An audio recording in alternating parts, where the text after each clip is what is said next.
Maayong udto ka natong tanan, mayong udto ni anak ko mukaon sa ang paniudto, luto ang daghang omigas. Maniudto ta maniudto. Maniudto ta og luto kanon sa Bisaya unya, luto sa Bisaya kanon sa natural source jaday utan. Utan kamunggay, lawuy kamunggay nga nay isda. Nangayo ko og sudan, ayo sudan. Kaon ta ninyo, kaon ta, kaon. Lord Jesus, palangin kini akong pagkaon karon makahatag untag kini kabasog sa akong lawas o makahatag og taas sa kinabuhi labi na sa physical nahong lawas or ang spiritual kalag ug hatagan mo unta og blessing labi na sa akong pag-live karon sa pagtuon sa pag-vlog hinaut unta nga ang akong pag-vlog karon magmalamposon ug makadawat ako grasya pinagi nini in Jesus name, amen. Okay, kaon kamonggay sa Bisaya, kamonggay sa ubang lugar malunggay.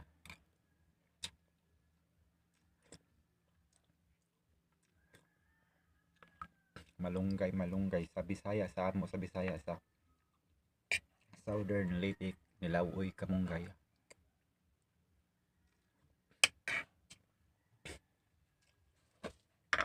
Butangan og gamay asin kay medyo tabang. Unya ganahan ta kog na ni sili bahanghang sa Bisaya, sili sa waray sa Samar, harang ba yun, hanghang sa Bisaya. Ang hanghang ang sili sa Samar, Tacloban is bad word, medyo bastos.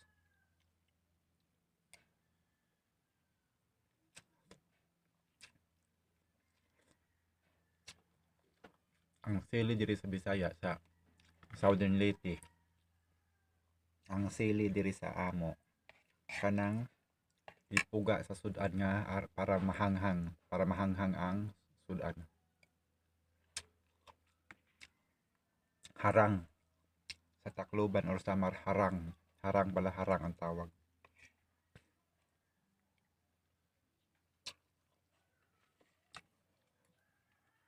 Harang.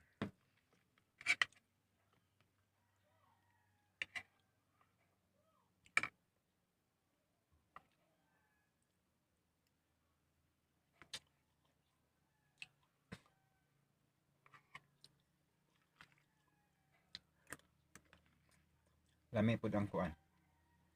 Lami ang kamunggay nga daghan pagka tigom pagkaharos niya. Tunuan sa gulagata niya gamay ra sabaw.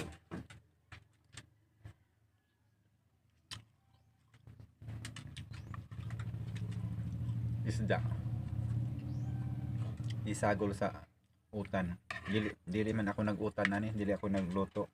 Nangayo ra ko sa balay sa akong ginikan. Lahi makog balay.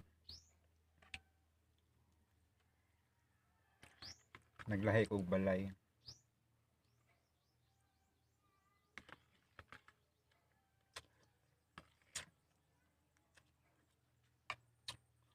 Dugay na panahon nga ako naglahi og balay. Bisan ako rang usa sa balay, wala ko'y kauban, single pa man ko.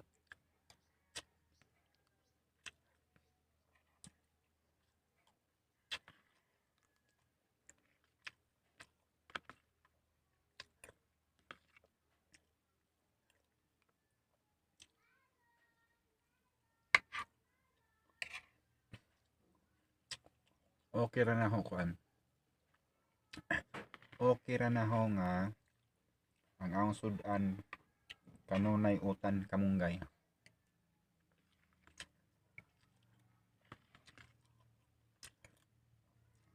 Ganan ko og kanang mga utan. Utan nga mga common nga utan sa Bisaya ba. Para anang kuan. Nilawoy nga kamunggay, nilawoy nga batong.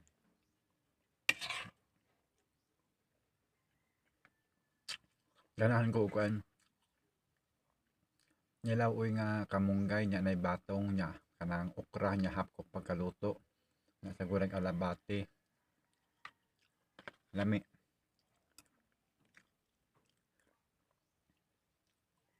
Lami kaadyo.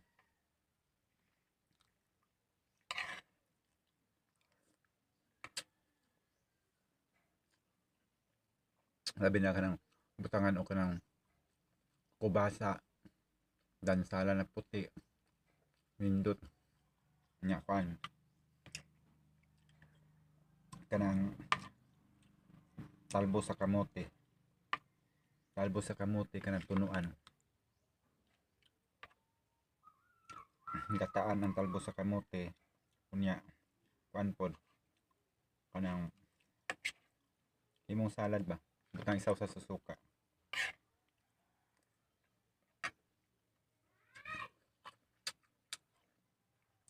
Lami ang sudan isda perito unya nakakay talbo sa kamote nga nilapuan niya isaw sa susuka. Lami ang kaon. Kuan pod. Ganahan ko og utan munggos wahan og buwad bulinaw.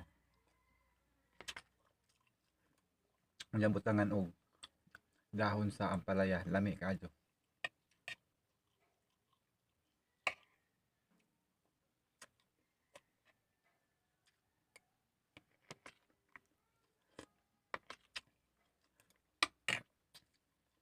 Kuan pod. Puso sa saging. Ganahan ko puso sa saging kanyang igisa.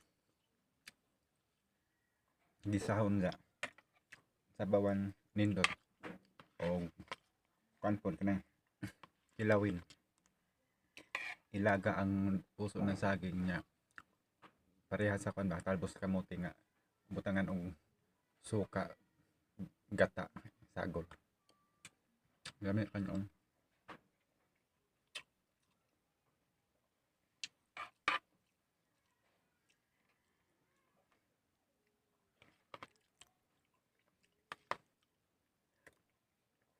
Ganahan ko sa kuan.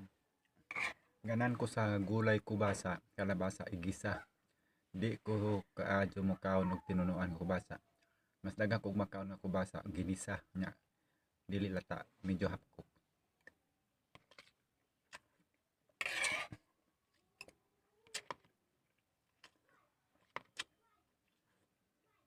Medyo hapkok pagkaluto sa ginisang kabasa alami. Kuan pod. Ganahan po kumukaon og kanang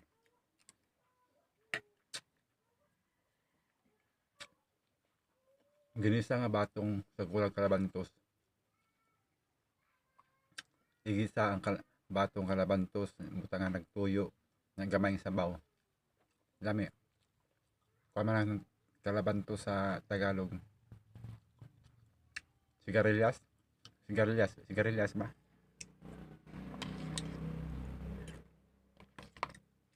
Nya ang batong sa Bisaya, sa Tagalog ang batong sitaw.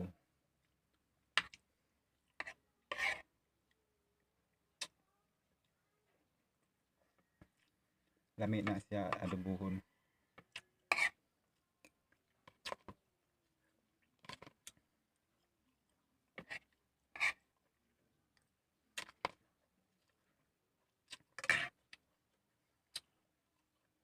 Og ang pinaka-paborito nga mga sudan nga nasa dagat makuha kuan nukos. Kuan ba pusit, nukos. Ganahan ko adobo, calamares o ihaw isugba. Lami.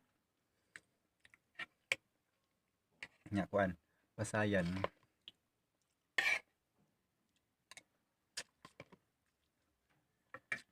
Lami ang pasayan ni kuan. Isigang og kuan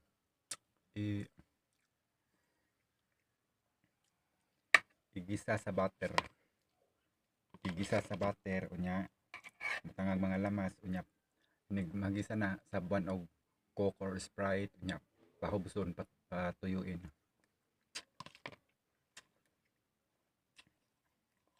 Lami kayo na, lami.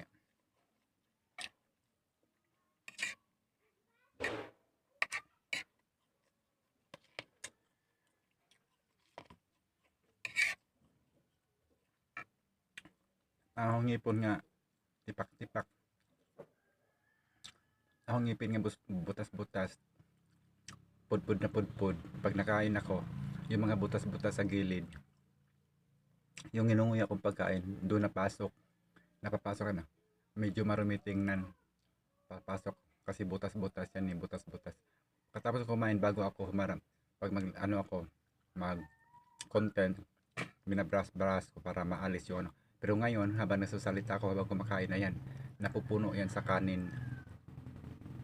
Napupuno sa kanin. Butas-butas na kasi bitak-bitak yung ngipin ko.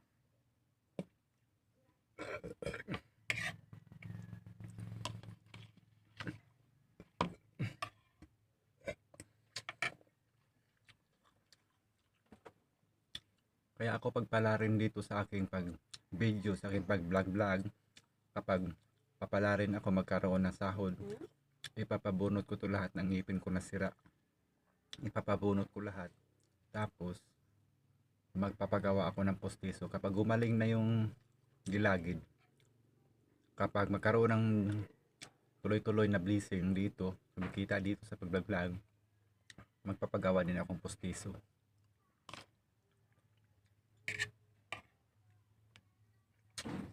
Yun ang purpose ko niya, nagbabaka sakali dito sa vlog. Kasi marami kasi ako nakikita sa mga vlogger na nakakaahon sa hirap, nakatulong sa kapwa. Kaya ako nagbabaka sakali din, nag-content, nag-vlog para pag sakali kumita dito sa vlog, makapabunot ako sa ngipin, tapos makapagawa ng postiso. Postiso kasi nasa 40,000, 50,000, pinaka mura na postiso yun. Hindi matibay, nasa 20.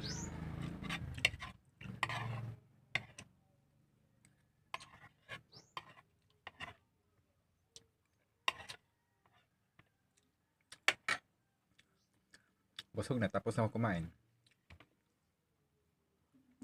Salamat, God bless.